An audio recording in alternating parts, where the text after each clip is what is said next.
अस्सलाम वालेकुम। Welcome to my YouTube channel learning with जी।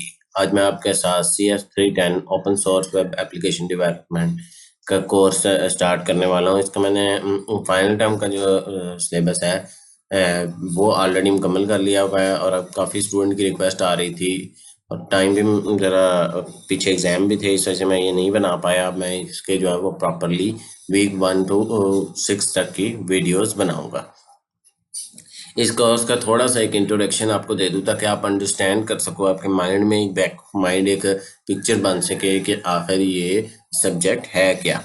सबसे पहला इसमें लफ्ज़ आता है ओपन सोर्स। ओपन सोर्स का मतलब होता है आपको कहीं से भी इसका कोड मिल सकता है, आप कहीं पर भी इसको रन कर सकते हो। ओपन सोर्स है, बिल्कुल फ्री ऑफ कॉस्ट होगा। यानी ऐसे टूल्स को हम यूज़ करके वेब डेवलपमेंट करेंगे, जिससे वेब एप्लीकेशन डेवलपमेंट करेंगे, जिससे बिल्कुल फ्री ऑफ कॉस्ट होगा। ठीक है। एप्लीकेशन वेब एप्लीकेशन क्या होती है, आप पहले एप्लीकेशन को समझें। एप्लीकेशन कोई भी सॉफ्टवेयर को कहा जाता है जिसके अंदर यूज़र इंटरेक्ट करके कोई भी टास्क परफॉर्म करता है। इसमें सबसे इजी एग्जांपल आपका LMS है। बीइंग अ स्टूडेंट, आप LMS लॉगिन करते हो, अपना आईडी देते हो, अपने पासवर्ड देते हो, आपका अपना एक वेब पोर्टल ओपन हो जाता है। उसको हम वेब एप्लीकेशन कह लें, वेब पोर्टल कह लें, स्टूडेंट साइड वेब पोर्टल। इसी तरह टीचर जो है वो भी लॉगिन करता होगा तो वो भी उसका उसी तरह पोर्टल ओपन होता होगा। कोई स्टाफ मेंबर करता होगा, कोई एडमिनिस्ट्रेटर करता होगा, रेक्टर करता होगा, सबका एक डिफरेंट पोर्टल होगा। ये वेब एप्लीकेशन का मतलब ये है कि यानी ऑनलाइन चल रहा होता है वो सारी चीज़। ठीक है, इंटरनेट के थ्रू आप उसे एक्सेस करते हो।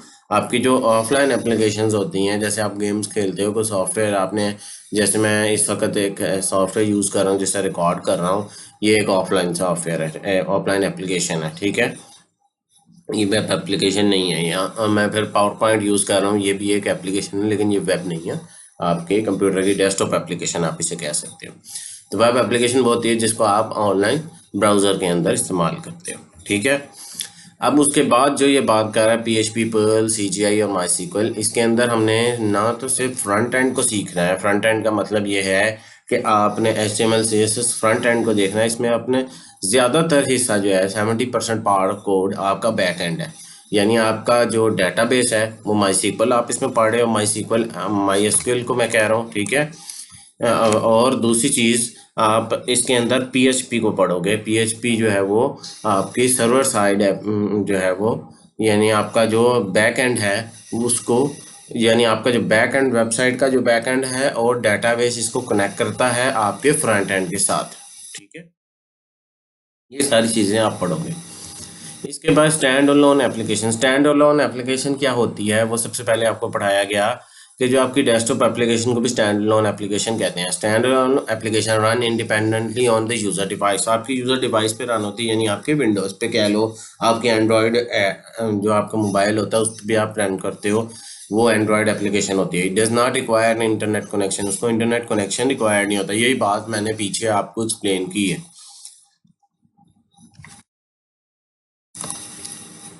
कि जो आपकी डेस्कटॉप एप्लीकेशन होती है उसमें इंटरनेट के बगैर काम होता है। एग्जांपल आपको जैसे मैंने दे दी थी आपको वीडियो गेम्स या माइक्रोसॉफ्ट वर्ड या फिर पावर पॉइंट। वेब एप्लीकेशन कौन सी होती है, जिसमें वेब ब्राउज़र को एक्सेस करना होता है, इंटरनेट कनेक्टिविटी जैसे जीमेल, फेसबुक, ऑनलाइन बैंकिंग और आपका LMS। ठीक है। उसके बाद type of web application. Web applications की बहुत सारी टाइप होती हैं। स्टैटिक होती है, ई कॉमर्स है, कंटेंट मैनेजमेंट सिस्टम है, फिर प्रोग्रेसिव वेब एप्स है, पोर्टल वेब ऐप है। ये इसमें आपके डिफरेंट चीज़ें आप डिफरेंट अभी हम आगे इसी कोर्स के अंदर पढ़ें। हाउ वेब ऐप वर्क, कैसे वेब ऐप वर्क करती है। आप ब्राउज़र ओपन करते हो और उसमें आप अपना कोई URL एंटर करते हो, जैसे vulms.edu.pk जब एंटर करते हो तो वो वेब सर्वर को जाके रिक्वेस्ट करती है। जो वेब सर्वर जो है वो जो भी आपने रिक्वेस्ट किया उसके मुताबिक वो आपको ओपन कर देता है। ये चीज़ आपको लिखा हुआ भी आपको समझ आ रही होगी। क्लाइंट साइड वो होती है, आपका जो ब्राउज़र है वो एक क्लाइंट साइड है, वो रिस्पॉन्स करता है जो भी आप अपना रिक्वेस्ट, आप कोई भी वेबसाइट ओपन करते हो, गूगल ओपन करते हो, कुछ भी आप लिखते हो उसके ऊपर ब्राउज़र में, वो आपकी क्लाइंट साइड है। सर्वर साइड वो है जिसके ऊपर आपका वेब सर्वर पड़ा है। वेब सर्वर जो है वो अटैच है आपको आपके डेटाबेस के साथ। और आपका देख लें वो एक उसने डायग्राम बनाई है, क्लाइंट कंप्यूटर इंटरनेट एक्सेस करके वेब सर्वर को रिक्वेस्ट कर रहा है, वेब सर्वर PHP कंपाइलर में जाके डाटाबेस का जो कोड है उसको देखता है और वो फिर उसको आपके डाटाबेस और API का इंटरेक्शन जो है वो क्रिएट कर देता है। ठीक है, इसके लिए हम सर्वर साइड के लिए कौन कौन सी एग्जांपल्स हमारे पास PHP, पाइथन, जावा, Node.js, हम यहाँ पर PHP पढ़ रहे हैं इस कोर्स के अंदर। फ्रंट एंड वेब एप्लीकेशन है, फिर सर्वर है, और सर्वर के बाद उसके बाद होता है बैक एंड में डाटाबेस। मैंने ये पहले भी आपको चीज़ एक्सप्लेन कर दी हुई है। नेक्स्ट स्लाइड पे चलते हैं। फ्रंट एंड टेक्नोलॉजीज आपको पता है, HTML, CSS, JavaScript, angular JS, ये बेसिकली जावास्क्रिप्ट का ही फ्रेमवर्क है। फिर रिएक्ट JS जो है ये भी जावास्क्रिप्ट का फ्रेमवर्क है, जिसको हम मॉडर्न फ्रेमवर्क को यूज़ करके अपने फ्रंट एंड को ज़्यादा रिस्पॉन्सिव डिज़ाइन बनाते हैं ताकि यूज़र को इंटरेक्ट करने में आसानी हो, उसके इंटरेक्शन ज़्यादा बढ़े। फिर बैक एंड में हम अभी वही बात कर रहे हैं, पीछे दोबारा वही बात को हम आगे एक्सप्लेन कर रहे हैं कि जो आपका ज़्यादा जो पर्पस होता है उसको आगे एक्सप्लेन हम कर देते हैं कि बैक एंड के अंदर सर्वर साइड ऑपरेशन में क्या आता है, डाटा स्टोरेज। के डाटा का स्टोरेज का मतलब ये है कि आप फॉर एग्जांपल, आपको मैं हमेशा इजी एग्जांपल ही देता हूँ, LMS की एग्जांपल देता हूँ। जब आप कोई असाइनमेंट अपलोड करने जाते हो, क्लिक करते हो, चूज़ करते हो फाइल जो भी आपकी फ़ाइल होती है, वर्ड की, PDF की, या जो भी आप उसे सेलेक्ट करते हो और उसे सेव करते हो, तो वो डाटा स्टोरेज जो है ये भी उसका बैक एंड उसने हैंडल करना होता है कि कहाँ पर जाके फाइल ने स्टोर होना है। अथेंटिकेशन ये होता है कि आपने जब आप LMS के पेज पे जाते हो, वीडियो LMS पर अपनी VUID लिखते हो, पासवर्ड लिखते हो, तो उसकी जो उसके पीछे एक अथेंटिकेशन मैकेनिज्म होता है जो बैक एंड में आपने सर्वर साइड पर लिखा होता है। तो वो आपको ऑथेंटिकेट करता है कि हाँ, चेक करता है कि जो आपने ईमेल आईडी या VUID लिखी है वो करेक्ट है, आपका पासवर्ड इसके साथ मैच करता है, आपको ऑथेंटिकेट कर देता है, लॉगिन कर देता है। API आपका एप्लीकेशन प्रोग्रामेबल इंटरफेस है। वो क्या है, आपका जो डैशबोर्ड है, डैशबोर्ड से मुराद आपका जो LMS जब लॉगिन हो जाता है वो है। अब आपने ये चीज़ नोट की होगी, हर स्टूडेंट का डिफरेंट होता है अपने सब्जेक्ट वाइज, लेकिन उसका लेआउट और डिज़ाइन सेम होता है। वो API है कि वो आपका फ्रंट एंड जो है वो बैक एंड के साथ प्रॉपरली सिंक हुआ होता है। उसको पता होता है कि कहाँ पर कौन सा डाटा मैंने लोड करना है, कहाँ पर प्रोफाइल लोड करनी है, कहाँ पर पिक्चर लोड करनी है, कहाँ पर VUID लोड करनी है, कहाँ पर सब्जेक्ट को लोड करना है, ग्रेड बुक कहाँ पर क्या चीज़ें स्टूडेंट के मुताबिक डाटाबेस से उठा के लोड करनी है। तो ये APIs हैं। उसके बाद डिफरेंट लैंग्वेजेस और उसका नेटवर्क आपको सारा ये बताया गया है यहाँ पर। आपने कोर्स में सिर्फ PHP पढ़नी है, लेकिन उसका फ्रेमवर्क आपने एंड में जाके शायद थोड़ा सा इस कोर्स के टच है, लेकिन ज़्यादातर इसमें आप कोर PHP ही पढ़ेंगे। आपको किसी भी लैंग्वेज को, किसी भी फ्रेमवर्क को सीखना है तो ये चीज़ हमेशा याद रखें कि आपको जब तक वो लैंग्वेज कोर उसकी लैंग्वेज नहीं ना आएगी, आप उसका कोई फ्रेमवर्क पे काम नहीं कर सकते उतना इजीली। ठीक है, तो पहले अपना जो भी आप इसमें से करना चाहते हैं इन फ्यूचर, आप जो मर्जी करें, आपको हर किसी में जो है बस स्कोप, बच्चे ढूंढते हैं कि स्कोप सब में ही है। इन सब 6 में, Node.js में भी है, रूबी, पाइथन, जावा, PHP, C#, जिसमें आप जाना चाहते हो अपना माइंडसेट बनाओ और उसमें आप सीख के उसमें करो। ये ज़रूरी नहीं है कि इस स्पेसिफिक में जी देखो कि इसमें मार्केट का स्कोप ज़्यादा है तो उसमें चले जाओ, अपने जहन के मुताबिक चलो।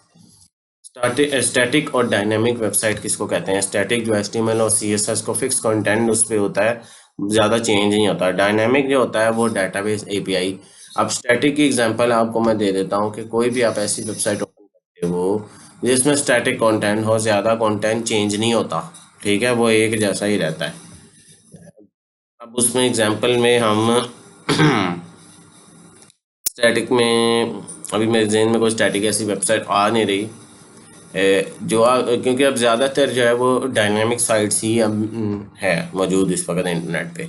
बहुत ही कम आपको मिलेंगी कोई स्टैटिक। आप खुद से डेवलप जो करते हो स्टैटिक पेज ही होता है, जब आप उसे API डाटाबेस के साथ जो लिंक करते हो तो वो उस वक्त वो एक API डायनामिक वेबसाइट बनती है। इसके बारे में भी हम आगे भी पढ़ेंगे। वेब एप्लीकेशन के फीचर्स क्या होते हैं? Accessibility, web apps can be access from any device with the browser. अब आप मोबाइल से भी एक्सेस कर सकते हो, टैबलेट से भी एक्सेस कर सकते हो, उसे आप प्रॉपर डायनामिक वेबसाइट कहते हो। ठीक है, सेंट्रलाइज डाटाबेस, एक जगह उसका डाटाबेस पड़ा होता है, आप जहाँ मर्जी से एक्सेस करके आप LMS को मोबाइल से भी लॉगिन करते हो, वहाँ से आप फाइल अपलोड करते हो, उसी तरह अपलोड होती है जैसे कंप्यूटर से होती है। ठीक है, स्केलेबिलिटी, आपको स्केलेबिलिटी के बारे में भी जो है वो आपने, स्केलेबिलिटी का मतलब ये होता है कि इस तरह की जो वेबसाइट होती है वो लार्ज यूज़र और लार्ज ट्रैफिक को हैंडल कर सकती है। यानी आप का जो LMS है इसमें एग्जांपल है, आप हर सेमेस्टर में आप देखते हैं नए स्टूडेंट जो है वो एडमिशन लेते हैं, और जस्ट आपको पीछे जो आपका डाटा आप अपडेट करना होता है स्टूडेंट का, और ऑटोमेटिकली जब वो एक स्टूडेंट लॉगिन करता है तो इस तरह उसका डाटा जो है वो ऑटोमेटिकली लोड हो जाता है, आपकी स्पेस बचती है। अब इससे जो है स्केलेबिलिटी का यही है कि आप जितने मर्जी यूज़र जो है वो, और जितनी मर्जी ट्रैफिक बढ़ती चलिए आप इसमें हैंडल कर सकते हो, उसको स्केलेबल कर सकते हो, यानी बढ़ा सकते हो। वेब एप्लीकेशन की एग्जांपल हमने पहले भी देखी है, और मैं आपको उसके साथ साथ आपके ही रिक्वायर रूट कोज, जो रूट कोज में गलत लफ्ज़ यूज़ कर रहा हूँ, जो आपकी जो आपका ओरिजिन है यानी आपका जो LMS है उसके मुताबिक आपको गाइड कर रहा हूँ। आपने डिफरेंट एप्लीकेशन इस सब्जेक्ट में आपको आप स्क्रीन पर नज़र भी आ रही होंगी, फेसबुक है, अमेजोन है, गूगल है, ये सारी जो है वो आपकी वेब एप्लीकेशन है। अब हम कोर PHP की तरफ मूव कर रहे हैं, इंट्रोडक्शन उसका हम देखेंगे। Hypertext preprocessor, earlier known as personal home page, पहले उसका नाम था पर्सनल होम पेज और अब हाइपर टेक्स्ट प्री प्रोसेसर है। ये एक open source server side scripting language है, embed into HTML and used for web development. ये दो तरीकों से PHP इसके अंदर इस्तेमाल होती है, एक तो एम्बेड HTML के अंदर एम्बेड, और आप उसको उसके साथ भी यूज़ कर सकते हो, यानी आप HTML के कोड के अंदर भी यूज़ कर सकते हो और उसके साथ आप बाहर उसी फाइल के अंदर एक PHP का कोड लिख के उसको लिख सकते हो, यानी दोनों को साइमल्टेनियस भी लिख सकते हो।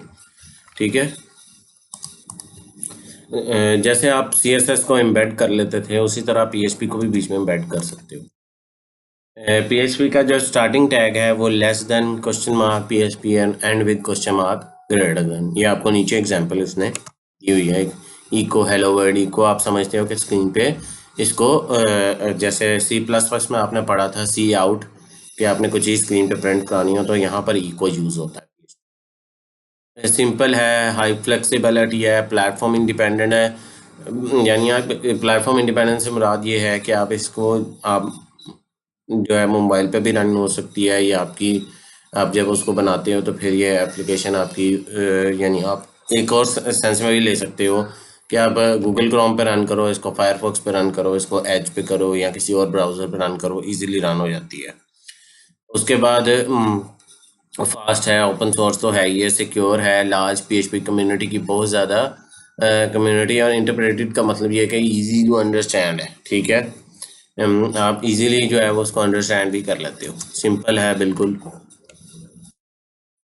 बेसिक HTML पे जिस तरह आप काम करते हो ना, उसी तरह आप इस तरह इस पे भी काम करते हो। The request is send from browser to server, server return the HTML web page.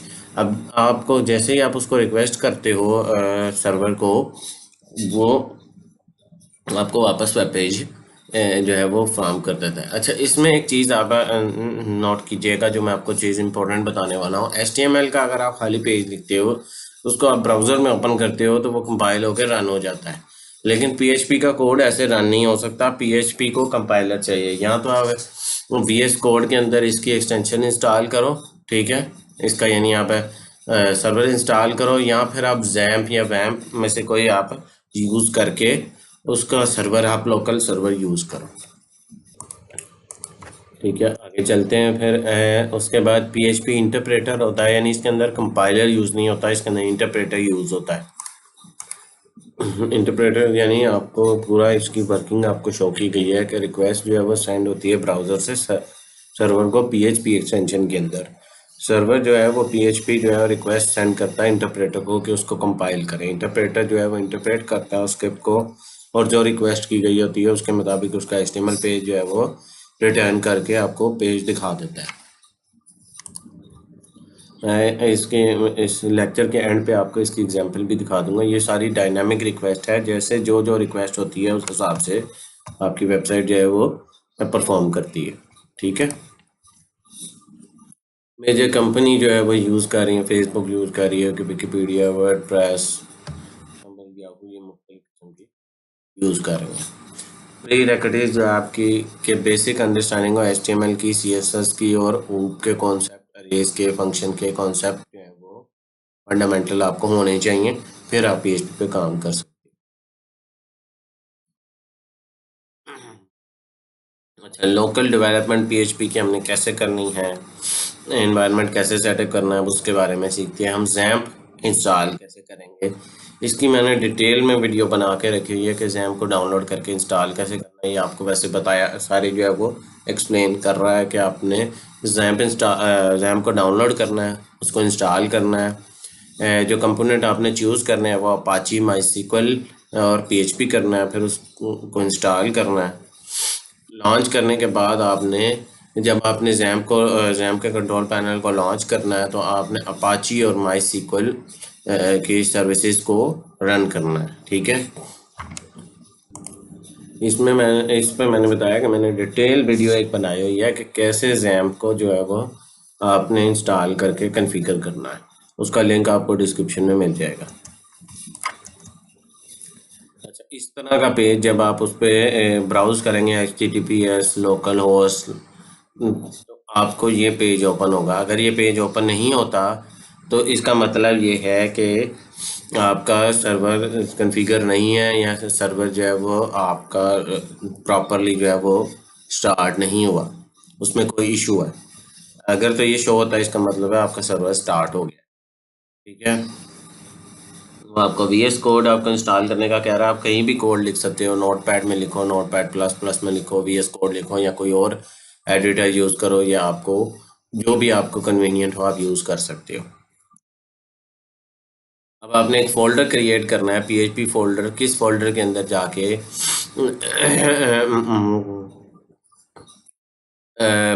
ये भी मैं आपको बताता हूँ। उसने जो आपको बात की है कि आपने VS कोड के अंदर कैसे करना है, आपने सिर्फ नेविगेट करना है VS कोड को आपके प्रोजेक्ट फोल्डर में।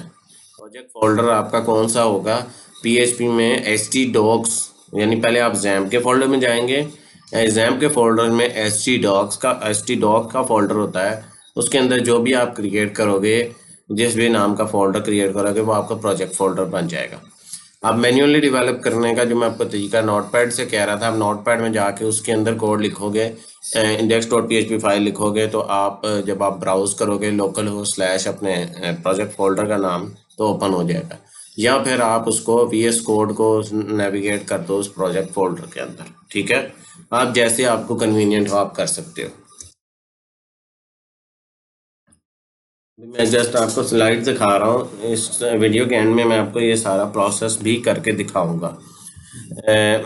उसने ये आपको बताया भी है कि लोकल होस्ट, उसने माई प्रोजेक्ट नाम किया गया, index.php। अगर आप index.php नहीं भी लिखते वो खुद ही ओपन कर लेगा, क्योंकि बाय डिफ़ॉल्ट सर्वर के ऊपर आपके PHP पे, क्योंकि ये लिनक्स बेस्ड जो है वो आपका PHP जो है वो लिनक्स बेस्ड है, तो उसको बाय डिफ़ॉल्ट पता है कि उसने इंडेक्स फाइल को पिक करना है।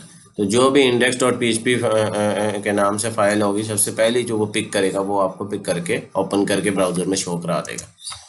जो आपका ये पीछे हमने देखा था, ये अपाची जो इसने शो कराया है, ये इसीलिए कराया है कि आपको जो सबसे पहली वहाँ PHP फाइल पड़ी थी, जो उसमें कोड था वो उसके हिसाब से काम करेगा, ठीक है। जो कि हमने खाली लोकल होस्ट से लिखा था, उसने ये ओपन इसीलिए किया कि वहाँ पर जो भी बाय डिफ़ॉल्ट कमेंट्स बेसिकली हमारे PHP प्रोग्राम के अंदर नॉन। सबसे पहला जो इसमें PHP का कॉन्सेप्ट है वो है कमेंट। कमेंट आप समझते हैं कि वो लाइन होती है जो कि कंपाइलर उसको एग्जीक्यूट नहीं करता, सिर्फ रीड करने के लिए होता है। यानी जो भी कोई और उसको दूसरा पर्सन उस कोड को रीड करे तो उसको वो समझ सके कि इस कोड में क्या लिखा हुआ है, ठीक है। कमेंट के लिए सिंगल लाइन कमेंट आपको पता है, यहाँ पर वो बता रहा है कि डबल स्लैश होता है। अगर आप मल्टी लाइन करना है तो स्लैश स्टैरिक स्टैरिक उल्टा स्लैश आप यूज़ करोगे, ठीक है। ये आपकी कमेंट है। आपका सिंगल लाइन कमेंट हो गया, उसने आपको जस्ट एन एग्जांपल बताया है। Single line, multi line comment जो है वो उसका मतलब ये होता है कि आप मल्टीपल लाइंस उस कमेंट के पोर्शन के अंदर लिख सकते, ठीक है। बेस्ट प्रैक्टिस यूज़ कमेंट, आपका ये पहले भी आपने पढ़ी होगी। C++ में भी आपको कहते हैं कि रेगुलरली कमेंट करें ताकि जो आपकी एक्यूरेसी इंश्योर हो सके और मीनिंगफुल कमेंट होना चाहिए। कोई जो है इस तरह का कमेंट ना हो कि जो यूज़र को अंडरस्टैंड ही ना कर पाए दूसरा जो यूज़र रीड कर रहा है। आगे चलते हैं हम। पीएचपी वेरिएबल, वेरिएबल आप समझते हैं कि वेरिएबल वो होता है जिसमें आप कोई चीज़ स्टोर कर सकते हैं। वो अप टू 35 की उसने एक एग्जांपल दिया है कि हम इस तरह भी वेरिएबल यूज़ कर सकते हैं। माई वेरिएबल 5 यानी माई वेरिएबल के अंदर 5 हमने ऐड कर दिया, सिंपल।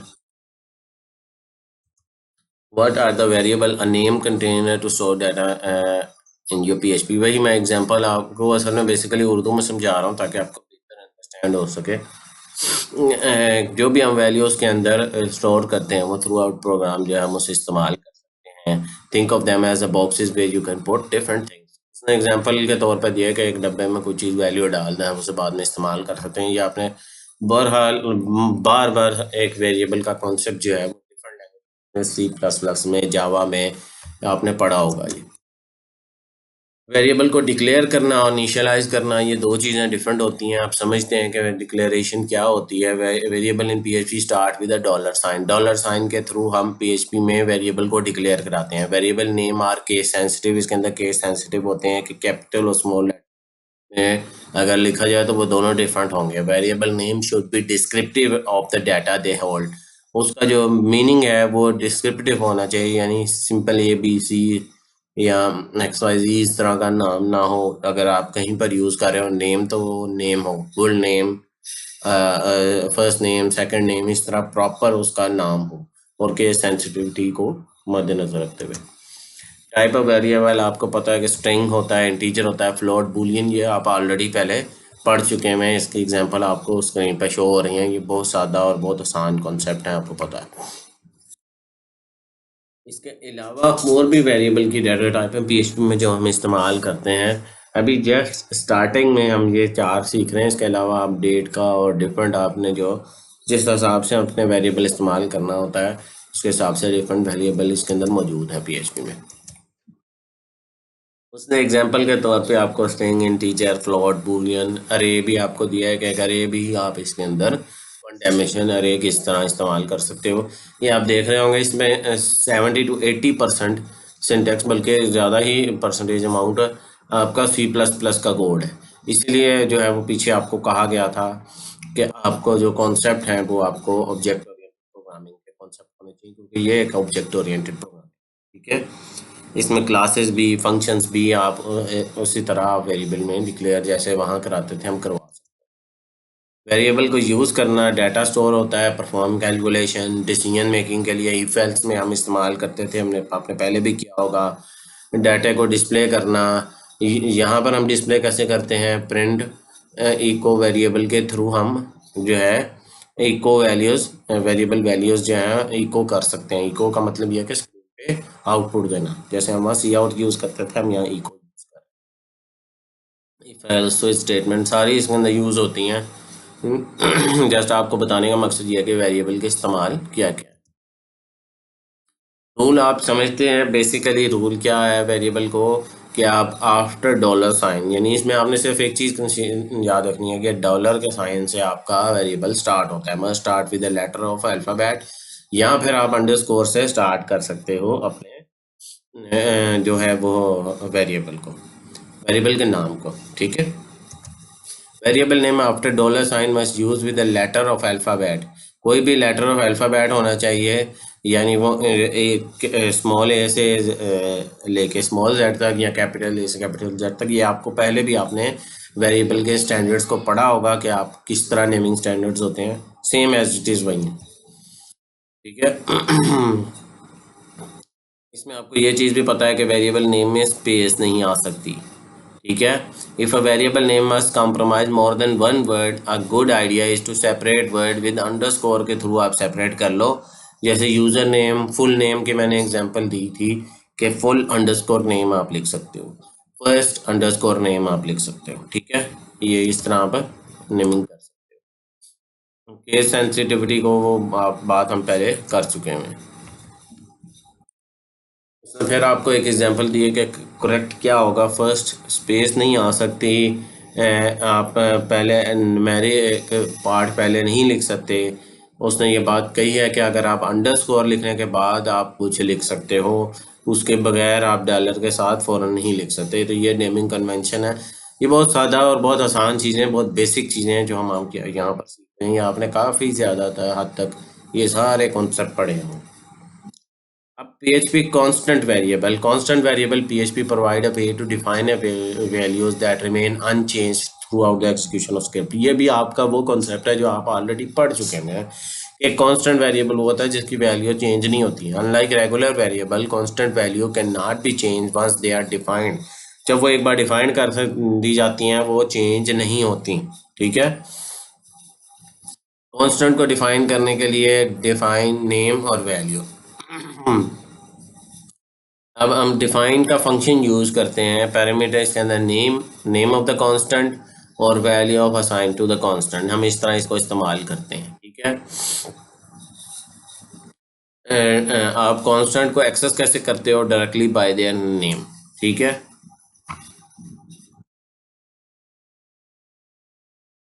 अच्छा, echo max login attempt output 3, ये ऊपर जो आपको एग्जांपल दे रहा है ये इको की दे रहा है कि कांस्टेंट वेरिएबल का जो उसके अंदर वैल्यू जो स्टोर कर दी जाएगी वही स्टोर रहेगी, और जो उसमें अगर कांस्टेंट वेरिएबल के अलावा आप होगी तो वैल्यू जो भी अपडेट होगी वो चेंज हो जाएगी।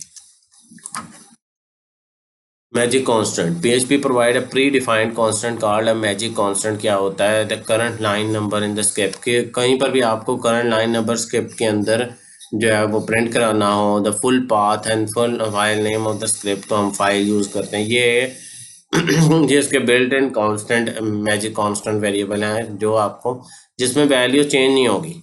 ये वैल्यू वो होगी जो जहाँ पर आपने जो भी फाइल का पाथ होगा वो वहीं रहनी है ना, वो चेंज तो नहीं होनी। DIR direction of the script, sorry directory of the script, script जहाँ पर फाइल पड़ी है वो वहीं रहनी है ना, वो चेंज तो नहीं होगी।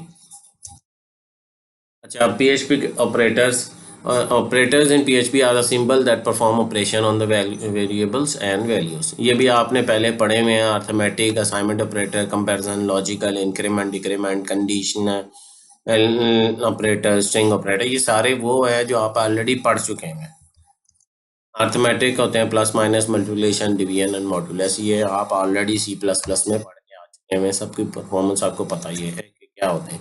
असाइनमेंट ऑपरेटर भी आपने ये पढ़े हुए हैं। असाइनमेंट ऑपरेटर हम जब वेरिएबल को हम वैल्यू असाइन करते हैं तो वो बेसिकली उसके अंदर हम डाल रहे होते हैं, ना कि इसका मतलब होता है कि ये इसके बराबर। ठीक है। इसी तरह एडिशन सब्ट्रैक्शन हम डायरेक्ट जो है एडिशन और सब्ट्रैक्शन करने के लिए भी हम ये यूज़ करते हैं। यानी उस वेरिएबल में जो आप वेरिएबल को वैल्यू असाइन कर रहे हो उसमें एडिशन करनी हो, सब्ट्रैक्शन, मल्टीप्लिकेशन, डिवीजन करनी हो और उसी में दोबारा असाइन करनी हो तो हम ये भी यूज़ कर सकते हैं शॉर्ट फॉर्म में। Equal to, not equal to, identical, not identical, ये सारे आप ऑलरेडी पढ़ चुके हैं। ठीक है। लॉजिकल, एंड, और, नॉट, फिर increment operator, plus plus, minus minus, pre और पोस्ट, दोनों टाइप आपने C++ में पढ़ी हुई है कि पहले वेरिएबल में वैल्यू इंक्रीमेंट करनी है या बाद में करनी है, इंक्रीमेंट करनी है या डिक्रीमेंट करनी है। कंडीशनर यानी द कंडीशनल ऑपरेटर या short hand for if else का एक शॉर्ट हैंड है कि आप कंडीशन दे दो, अगर कंडीशन ट्रू होती है तो एक्सप्रेशन 1 कर दो, नहीं तो एक्सप्रेशन 2 कर दो। ये बिल्कुल उसी तरह है कि आप जो है वो एक ही कंडीशन, टर्मिनेटिंग का मतलब है एक ही कंडीशन। ठीक है। यहाँ पर जो है वो आपका ये वाला वीक जो है वो मुकम्मल हो चुका हुआ है। इसके अंदर हम जो है वो नेक्स्ट वीक से इसके बाद जो है स्ट्रिंग ऑपरेटर्स को कंटिन्यू करेंगे। 59 स्लाइड थी इसमें पहले वीक के अंदर। उम्मीद है कि मेरी वीडियो आपको पसंद आई होगी, आपको समझ आई होगी, आपने अंडरस्टैंड किया होगा। बहुत ही आसान और सादा कोर्स है लेकिन बहुत इंपॉर्टेंट कोर्स है आपके फाइनल ईयर प्रोजेक्ट के लिए। ठीक है। इसको आपने अच्छे से समझ के करना है। अगर आप इसको जस्ट एक रेगुलर सब्जेक्ट समझ के करेंगे तो नहीं, ये बहुत अच्छा और एडवांस कोर्स है आपके फाइनल ईयर प्रोजेक्ट के लिए है। जो आपने अगर डेवलपमेंट करनी है, आगे फाइनल ईयर प्रोजेक्ट करना है और फिर आपने आगे सीखना है तो उसके लिए ये बहुत इंपॉर्टेंट कोर्स है। ठीक है। अब मैं इन दी एंड दो तीन बातें जो मैंने आपको दिखानी थी वो मैं सारी आपको दिखा देता हूँ, समझा देता हूँ और बता देता हूँ। ठीक है। मैंने जैम को ओपन किया हुआ है। एक चीज़ हमेशा याद रखिएगा, जब भी आपने XAMPP को इंस्टॉल करके ओपन करना है तो आपने रन एज एडमिनिस्ट्रेटर करना है, ठीक है। रन एज एडमिनिस्ट्रेटर करने से आपको ये लेफ्ट साइड पे जो है जहाँ पर इंस्टॉल सब विंडोज सर्विस आपको लिखा आ रहा है, यहाँ पर क्रॉस होगा, जैसे भी ये फाइल जिला के सामने क्रॉस है, तो आपने इस दोनों को चेक कर लेना, ठीक है। पहले क्लिक करेंगे तो वो सर्विस उसकी इंस्टॉल होगी, इसकी भी सर्विस इंस्टॉल होगी। फिर मैं इसको स्टॉप करके आपको दोबारा स्टार्ट करके इसको बारी बारी आपने स्टार्ट कर लेना है। और सर्विस इंस्टॉल करने का फ़ायदा ये है कि अगर XAMPP को आप इस तरह बंद भी कर देते हैं ना, तो ये बैक एंड पे चलता ही रहेगा। आपको वो नहीं होगा कि आपको बार बार XAMPP को क्लिक करके ये स्टार्ट करना पड़ेगा, स्टॉप करना पड़ेगा। बैक एंड पे आपकी सर्विस जो अपाची की और MySQL की इंस्टॉल हो जाएगी और आपका सर्वर जो है वो हर टाइम रन हो रहा होगा, ठीक है। तो ये जब तक आपका ये ग्रीन नहीं होगा अपाची और MySQL और पोर्ट नंबर लिखे नहीं आएंगे, तब तक आपका ये सर्वर रन नहीं हो रहा होगा। इसका मतलब है यहाँ पर अगर रेड कलर का कोई एरर आता है, कोई पोर्ट जो है इशू है, तो फिर आप वो एरर को चेक करके उसे कॉन्फ़िगर करेंगे। बहुत डिफरेंट किस्म के एरर आते हैं और उसको आ भी जाते हैं, ये नहीं मैं कहता कि नहीं आते, डायरेक्टली सबके पास इजीली चल जाएगा। कोई ना कोई किसी के पास कोई फायरवॉल में कोई पोर्ट ब्लॉक होती है या वो ये पोर्ट्स ऑलरेडी कोई और यूज़ कर रहा होता है, तो फिर आपको इंटरनेट से देख के इसकी कॉन्फ़िगरेशन करनी पड़ेंगी, ये फिर चलेगा। अच्छा है, हम ब्राउज़र के अंदर हम चलते हैं और आपको मैं ब्राउज़र में जाने से पहले ये आपको दिखा दूं कि ये XAMPP का फ़ोल्डर है, ठीक है, जिसमें ये सारी फाइल्स पड़ी होती हैं। ये आपको htdocs का फोल्डर नज़र आ रहा होगा। मैं थोड़ा सा इसको बड़े आइकन कर देता हूँ। docs यहाँ पर आपने तलाश करना है, ये htdocs का फोल्डर है, ठीक है। इसके अंदर ये आपकी एक तरह की होम डायरेक्टरी है। मैंने यहाँ पर डिफरेंट किस्म के प्रोजेक्ट जो है मैं स्टूडेंट के डेवलप करता रहता हूँ, वो पढ़ेंगे। अब हर एक फोल्डर जो है वो एक कंसीडर होता है आपका होम डायरेक्टरी, जो भी आपने ओपन करना है लोकल होस्ट के बाद लिखना है। जब हम बाय डिफ़ॉल्ट लोकल होस्ट खाली एंटर करते हैं, आपको मैंने वो देखा भी होगा, आपको दिखाया था मैंने कि वो अपाची का पेज ओपन करता है, वो इस इंडेक्स फाइल को, जो बाय डिफ़ॉल्ट इंडेक्स फाइल है, वो इसको पिक करता है, ठीक है। इसमें उसने पाथ लिखा हुआ है कि डैशबोर्ड के अंदर जो कोड है उसको रन करना है हमने, ठीक है। ये उसने स्क्रिप्ट लिखी हुई है छोटी सी HTTPS के साथ उसने यूज़ करते हुए वो लिखी हुई है कि ये पाथ जो है वो अगर वो आप ओपन करो तो आपने इस डैशबोर्ड के फोल्डर में चले जाना है, यहाँ से आपने वो उसे ओपन कर देना। अगर उसमें कोई मसला होगा तो वो एरर देगा, अगर नहीं मसला होगा तो वो वाला पेज आपका अपाची का लोड हो जाएगा। अब मैं आपको इसके बाद जो ब्राउज़र में लोकल होस्ट करके दिखाता हूँ। जैसे एग्जांपल के तौर पे मैंने जस्ट एन एग्जांपल मैंने एक प्रोजेक्ट जो डेवलप किया हुआ है MedConnect, ठीक है। मैं इसके पाथ को कॉपी कर लेता हूँ, Ctrl+C कर लेते हैं इसको। इसके अंदर जो पहली इंडेक्स फाइल होगी वो एग्जीक्यूट होके रन होगी, ठीक है। अब मैं ब्राउज़र में ले जाता हूँ, ये आ गया, मैंने लिख दिया HTTP भी आपको ज़्यादा लिख देते हैं ताकि आपको क्लैरिफाई हो जाए। HTTP://localhost MedConnect। अब उसके बाद वो मैंने पूरा लिख दिया MedConnect शेड्यूलर, जो मेरा वो फोल्डर का नाम, एंटर किया तो वो जो भी उसके अंदर इंडेक्स फाइल थी सबसे पहले वो रीड। जैसे ये सिंपल आपको दिखाना मकसद था कि आप ताकि आप अंडरस्टैंड कर सकें कि ये बेसिकली आप जो PHP का कोड इसके बगैर एग्जीक्यूट नहीं होगा। ये चीज़ आपने याद रखनी है कि किसी किस्म का भी PHP का कोड होगा, यहाँ अगर आप VS कोड यूज़ करके कर रहे हैं तो उसमें आपको एक्सटेंशन चाहिए होगी। अगर आपके पास XAMPP नहीं है, PHP की आपको एक्सटेंशन चाहिए, या फिर आपको अगर इसमें XAMPP है या फिर WAMP दूसरा जो है यूज़ होता है, इन दोनों में से कोई आपको चाहिए होगा, ठीक है। यहाँ पर मैं अपनी वीडियो का इख्तिताम करता हूँ। मेरी वीडियो अगर पसंद आई हो तो मेरे चैनल को सब्सक्राइब करें, मेरी वीडियो को लाइक करें, ज़्यादा स्टूडेंट के साथ शेयर करें ताकि वे इससे फ़ायदा उठा के बेहतरीन तैयारी कर सकें। मिलते हैं अगली वीडियो में, तब तक के लिए अल्लाह हाफिज़, अस्सलाम वालेकुम।